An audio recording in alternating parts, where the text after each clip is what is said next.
Hello प्यारे बच्चों, स्वागत है आपका मेरे यूट्यूब चैनल एजुकेशन पीडिया प्लस में। मैं रोशन मल आपका स्वागत करता हूं और एक रिक्वेस्ट भी करता हूं आपसे कि अगर आपने मेरे चैनल को अभी तक सब्सक्राइब नहीं किया है तो कृपया सब्सक्राइब करें और बेल आइकन को प्रेस करना ना भूलें, ताकि जो मेरी अदर लेक्चर्स आने वाले हैं, अपडेटेड लेक्चर्स, क्योंकि मैं 9th 10th 11th 12th पे सारे लेक्चर्स बनाता रहता हूँ, है ना। और कॉन्सिक्वेंटली इस ईयर के एंड तक सारे लेक्चर्स आपको प्रोवाइडेड हो जाएंगे इसी चैनल पे, ठीक है ना। तो आज हम बात करने वाले हैं क्लास 10th के पहले चैप्टर के, आई थिंक लास्ट या फिर लास्ट का फर्स्ट टॉपिक होगा, है ना, जिसका नाम है जूल्स लॉ ऑफ हीटिंग, या फिर इसको बोलते हैं कि heating effect of electric current. यानी कि आप नॉर्मल लाइफ में भी देखे होंगे, है ना, कि कभी भी हीटर होता है या फिर आपका रूम हीटर होता है, फिर बहुत सारे आयरन्स होते हैं, है ना। तो बहुत सारी चीज़ें ऐसी, इंडक्शन होते हैं, तो बहुत सारी चीज़ें ऐसी होती हैं जिसमें जब करंट फ्लो कराते हैं तो वो हीट प्रोड्यूस करता है ना। तो ये हीट प्रोड्यूस करने का राज क्या है वो आपको मैं आज बताने वाला हूँ, उसका राज खोलने वाला हूँ। और ये जो टॉपिक है आपके सीबीएसई बोर्ड्स के एग्जाम पॉइंट ऑफ व्यू के लिए बहुत ही इंपॉर्टेंट है ना। तो कृपया इस पूरे लेक्चर को एंड तक देखें, और एंड तक देखने के बाद अगर आपको अच्छा लगे तो कृपया लाइक करें, ठीक है। तो आज हम बात करने वाले हैं heating effect of electric current. यानी कि जब इलेक्ट्रिक करंट किसी भी कंडक्टर में, किसी भी रेजिस्टर में फ्लो होता है तो वो हीट प्रोड्यूस करता है। ये क्यों करता है और कैसे करता है, इसके लिए फॉर्मूला क्या निकलता है ना, कब कितना हीट प्रोड्यूस करेगा उसके बारे में हम बात करेंगे, है ना। तो हीट क्यों प्रोड्यूस होता है, तो पहले तो हम बात इस पे करते हैं, है ना, कि why electric current produces heat, है ना, कि इलेक्ट्रिक करंट हीट क्यों प्रोड्यूस करता है उस पर बात करेंगे। तो इलेक्ट्रिक करंट जो होता है हीट प्रोड्यूस इसलिए करता है कि जब ये किसी भी, है ना, किसी भी रेसिस्टर के रेजिस्टेंस से होकर गुजरता है।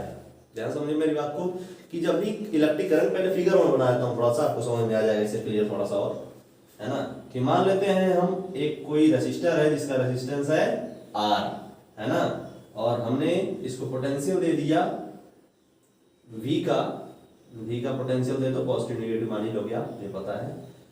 और इसमें एमीटर लगा दो, क्या लगा दो, एमीटर के साथ स्विच लगा दे,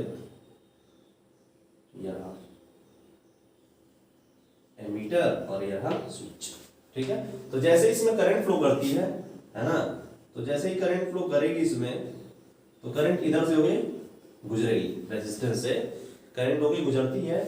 तो अब क्या होता है ना, कि जो रेजिस्टेंस होता है, रेजिस्टर का जो रेजिस्टेंस होता है वो करंट को रोकता है, रेसिस्ट करता है, रोकता है ना, कि भैया तुम फ्लो ना करो, ठीक है। लेकिन अगर उस पर भी करंट फ्लो करना चाहे तो वो कुछ अपने खुद के द्वारा करंट कुछ वर्क करता है, इलेक्ट्रिक करंट कुछ वर्क करता है, और जो वर्क करता है उस रेजिस्टेंस से ओवरकम पाने के लिए, क्या समझे, कि जो वर्क, जब एक वर्क करेगा तो जाहिर सी बात है रेजिस्टेंस से ओवरकम पाएगा और आगे जाके फ्लो होगा, है ना।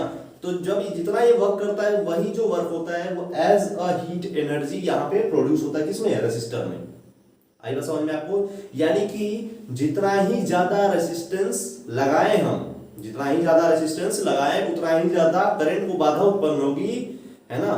यानी कि उसके द्वारा वर्क ज्यादा करना पड़ेगा, समझ रहे आप लोग। यानी कि अगर हम रेजिस्टेंस को बढ़ा रहे हैं तो करंट के द्वारा वर्क क्या करना पड़ेगा, ज्यादा करना पड़ेगा उस रेजिस्टेंस से ओवरकम पाने के लिए, और वही वर्क जो होगा वो हीट एनर्जी के फॉर्म में स्प्रेड होगा, है ना, हीट एनर्जी के फॉर्म में आपको मिलेगा। क्योंकि वर्क क्या है, एनर्जी तो है, वर्क क्या है, जितना वर्क करते उतना ही हमारी एनर्जी लॉस्ट होती है, तो पता है हमें। तो करंट जितना वर्क करेगा उतना ही एनर्जी उसकी लॉस्ट होगी। अब हम पता कर रहे हैं कि करंट कितना वर्क करे तो कितनी एनर्जी उसकी लॉस्ट हो, और वो जो एनर्जी होगी वो as a heat energy loss होती है, तो वही हीट का कारण बनती है, जिससे हीटर चलता है ना, आपके इलेक्ट्रिक आयरन्स चलते हैं, सारी चीजें जितने भी हीटिंग अप्लायंसेस है उससे चल पाते हैं। तो यही मेन कारण है रेजिस्टेंस का होना, है ना। The main reason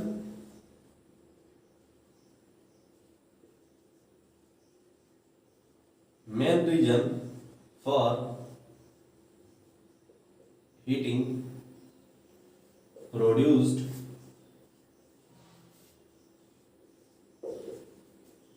inside a heating appliances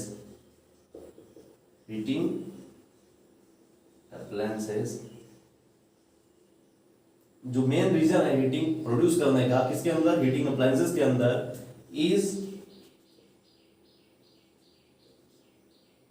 have a, है ना, या फिर इज देयर,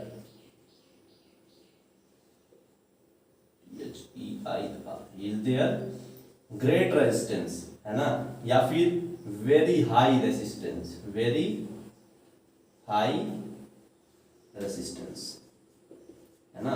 जब ज्यादा रेजिस्टेंस रहेगा तो वर्क डन, जो करंट जो वर्क डन करेगा उस रेजिस्टेंस से ओवरकम पाने के लिए वो क्या करेगा, ज्यादा करेगा। और जितना ही ज्यादा ये वर्क करेगा वही वर्क क्या होता है, हीट के फॉर्म में वो वहां पे क्रिएशन होता है, हीट मिलता है हमें, है ना। तो हीट किससे मिलता है, डायरेक्टली हम बोल सकते हैं heat directly depends on the resistance, यानी रेजिस्टेंस को अगर बढ़ा दें तो क्या होगा, हीट भी बढ़ेगा। अब हम देख पा रहे हैं कि करंट वर्क कर रहा है, लेकिन करंट कितना वर्क कर रहा है ये आपको पता नहीं होगा। करंट कितना वर्क कर रहा है, इलेक्ट्रिक करंट कितना वर्क कर रहा है वो पता नहीं है, लेकिन ये तो पता है ना कि वर्क को कैलकुलेट कैसे करते हैं, है ना। तो आपको पता होगा कि वर्क का कैलकुलेशन कैसे करते हैं, तो आपको फॉर्मूला पता होगा, है ना, by the formula of potential difference या फिर इलेक्ट्रिक पोटेंशियल। हमने बताया था सेकंड लेक्चर में अपने कि V इक्वल टू होता है W अपॉन Q नॉट। ये पता होगा आपको कि अगर करंट फ्लो कर रहा है, करंट फ्लो करने का मतलब क्या है कि चार्ज भी फ्लो करेगा ना। तो हम मान लेते हैं अगर चार्ज फ्लो कर रहा है Q या फिर Q नॉट, तो मान लो कैपिटल Q मान लो कि अगर चार्ज Q फ्लो कर रहा है पोटेंशियल V देने पे तो वर्क डन W होगा। या फिर हम बोल सकते हैं इसको कि W equals to work done equals to बोल सकते हैं हम कि V into Q. V into Q का मतलब समझ रहे हो आप लोग कि V इंटू क्यू क्या है यहाँ पे, कि V जो है पोटेंशियल है इसका, जितना पोटेंशियल दे रहे हैं, है ना, और Q क्या है, उतना पोटेंशियल देने पे कितना उसमें चार्ज फ्लो हो रहा है, वो है Q। ठीक है, तो सर यहाँ पे IT कहाँ है ना, करंट कहाँ है यहाँ पे, तो करंट कहाँ से आएगा। तो आपने एक रिलेशन पढ़ा होगा कि Q तो हमें पता चलेगा नहीं, हमें V पता है, I पता है, R पता है, तीन ही चीज पता है, बस तीन चीज बस पता है। और इन तीनों चीजों के हेल्प से हम क्या पता करेंगे, वर्क डन। क्या पता करेंगे, तो वर्क डन पता करेंगे। तो सर यहाँ तो Q आ गया, अब Q को क्या करें, तो Q को हम एलिमिनेट कर सकते हैं IT से। किससे, IT से, क्योंकि I इक्वल्स टू हमने पढ़ा है Q by T।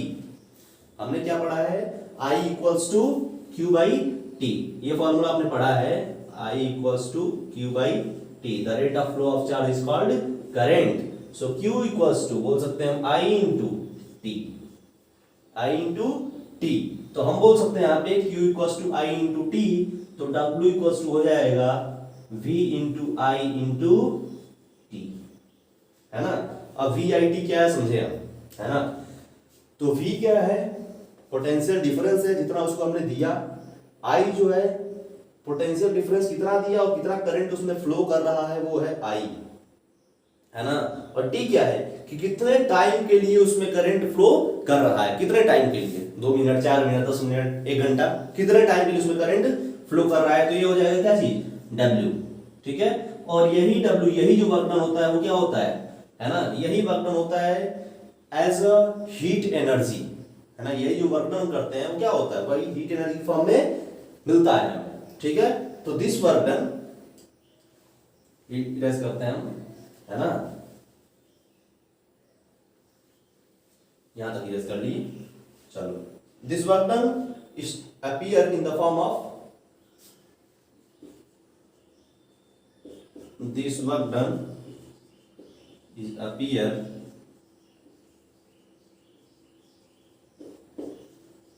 in the form of heat energy।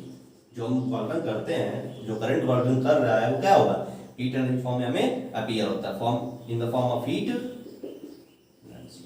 चलो भाई, एनर्जी फॉर्म में तो हमें मिल गया, यानी कि heat is represented by H will be equals to V, या फिर W लिख लो पहले पर, है ना, W equals to V into I into T, V into I into T। तो हो गया फॉर्मूला H का क्या चीज, VIT। ठीक है ना, ये फॉर्मूला किसका, हीटिंग करंट का, सॉरी हीटिंग, कितना उसमें हीट प्रोड्यूस हो रहा है। तो ये है heat produce, H is the heat produce inside the system या फिर ड्यू टू रेजिस्टेंस या फिर heating appliances. V is the total potential we have supplied, है ना। I is the total current in that resistor, है ना, and T is the total time for which current is flowing, है ना। T क्या है? टोटल टाइम है, जितने टाइम के लिए करंट क्या हो रहा है? फ्लो कर रहा है। तो V into I into T मिल गया H इक्वल्स टू। अब हमसे कई प्रकार के फॉर्मूले बना सकते हैं। क्या हो सकता है? कई प्रकार के फॉर्मूले बना सकते हैं। इसका हो जाएगा क्या चीज? यूनिट। यूनिट तो पता है ना आपको, क्या चीज? जूल, है ना। क्या होता है यूनिट? जूल। और देखिए आगे, तो H इक्वल्स टू पहला तो ये हो गया कि V into I into T. दूसरा हो गया V इक्वल्स टू, अगर I इंटू आर रख दें, because of Ohm's law we know V equals to I into R, तो क्या हो जाएगा? I into R into I into T, तो क्या हो जाएगा? I square R into T. ये हो जाएगा क्या जी? फॉर्मूला हीट का। अगर हम I इक्वल्स टू रख दें V बाई आर, रख सकते हैं ना। I इक्वल्स टू क्या रख दें? V बाई आर, तो H इक्वल्स टू मिल जाएगा V इंटू क्या हो जाएगा? I equals to V by R, V by R into T. क्या हो गया? T, है ना। तो V square upon R into T. ठीक है, तो कई सारी चीजें हम ला सकते हैं और रख सकते हैं। ठीक है ना। ठीक है, हो गए दो तीन फॉर्मूले, V into I into T, I square R into T, और V square R whole multiply by T, या फिर V square T multiply divide by R. तो तीन फॉर्मूले मिले हमें यहाँ पे। क्या चीज? तो पहला फॉर्मूला, है ना, पहला फॉर्मूला किसका? हीट के लिए। तो हीट इक्वल्स टू होता है हमारे पास फॉर्मूला वी आई टी, है ना। दूसरा होता है, पहला फॉर्मूला ये है, दूसरा देखिए क्या होता है।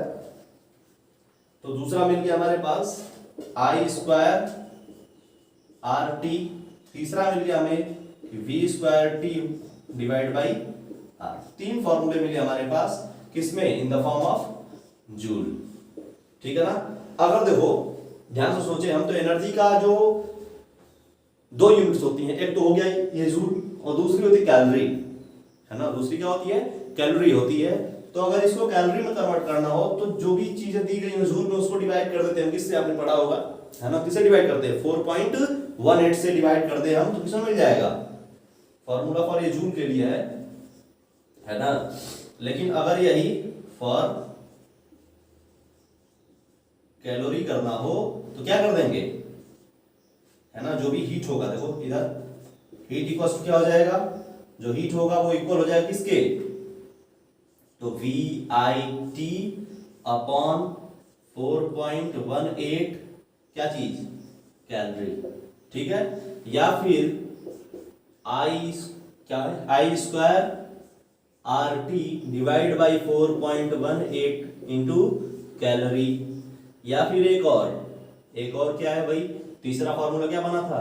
We square upon R into T upon multiply by 4.18 calorie. तो ये टोटल डिस्कशन रहा किस पे?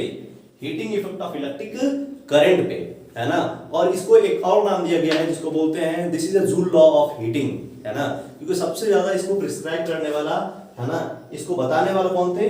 जूल थे, है ना। इसीलिए इसको नाम दे दिया गया क्या चीज? Joule law of heating. ये जूल का नियम रहेगा क्या चीज? हीट का। ठीक है।